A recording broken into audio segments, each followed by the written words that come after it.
രാവിലെ ഇതെവിടെ പോകുകയെന്ന് വിചാരിക്കുകയാണെങ്കിൽ ഞാൻ എൻ്റെ അമ്മയുടെ വീട്ടിൽ പോവുകയാണ്. അമ്മയുടെ വീട്ടിലുള്ള അമ്പലത്തിൽ ഉത്സവം നടക്കുകയാണ്. അപ്പോൾ അവിടെ തൊഴാമല്ലോ എന്നും വെച്ചിട്ട് രാവിലെ പോകണം. രാവിലെ ജംഗ്ഷനിൽ അച്ഛൻ കൊണ്ടാക്കി.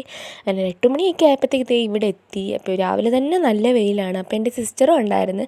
അപ്പോൾ അവൾ പകുതി വെച്ച് ബസ്സിൽ കയറി. അങ്ങനെ ഞാൻ അവളോട് ഒരുമിച്ച് അമ്പലത്തിൽ വന്ന്. അപ്പോൾ ഉത്സവം നടക്കുന്നതുകൊണ്ട് തന്നെ നല്ല രസമുണ്ടായിരുന്നു. ഇവിടെ കണ്ട് ഈ ഒരു മയിലിനെ ഓയിലൊക്കെ ചെയ്ത് വെച്ചേക്കുന്നത് കാണാൻ എന്ത് ഭംഗിയായിരുന്നു. അമ്പലത്തിൻ്റെ ഉള്ളിൽ കയറിയപ്പോഴും പൂ കൊണ്ട് ഇവിടെ എല്ലാം നല്ല രസമുണ്ടായിരുന്നു. അങ്ങനെ ഇവിടെ എല്ലാം ചുറ്റും കറങ്ങി തൊഴുതിന് ശേഷം വന്ന് ചന്ദനമൊക്കെ ഇട്ട് നല്ല തിരക്കുണ്ടായിരുന്നു. അമ്പലത്തിൽ ഉത്സവമായതുകൊണ്ട് തന്നെ നല്ല പ്രസിദ്ധമായിട്ടുള്ളൊരു അമ്പലമാണിത്. അപ്പോൾ ഉത്സവത്തിന് എന്നൊക്കെ എന്ത് തിരക്കാണെന്ന് ഞാൻ ആലോചിച്ച്. അങ്ങനെ ഞങ്ങൾ കുറച്ച് വീഡിയോസൊക്കെ ഇവിടെ നിന്നുകൊണ്ട് എടുത്ത്. അപ്പോൾ ഇവളെ വീഡിയോയിൽ പിടിച്ച് നിർത്തുക എന്നുള്ളത് വലിയൊരു ടാസ്ക്കുള്ള കാര്യമാണ്.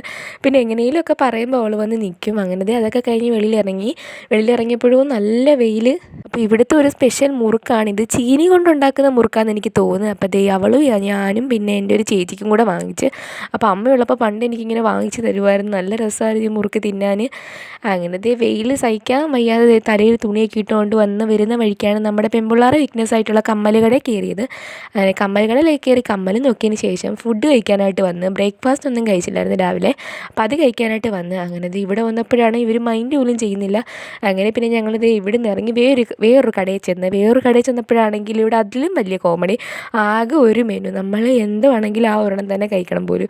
അങ്ങനെ പിന്നെ ഞങ്ങളിത് അവസാനം ദോശയോ വാങ്ങിച്ച് കഴിച്ച്. കാരണം വേറെ ഒന്നും അവിടെ ഇല്ലായിരുന്നു.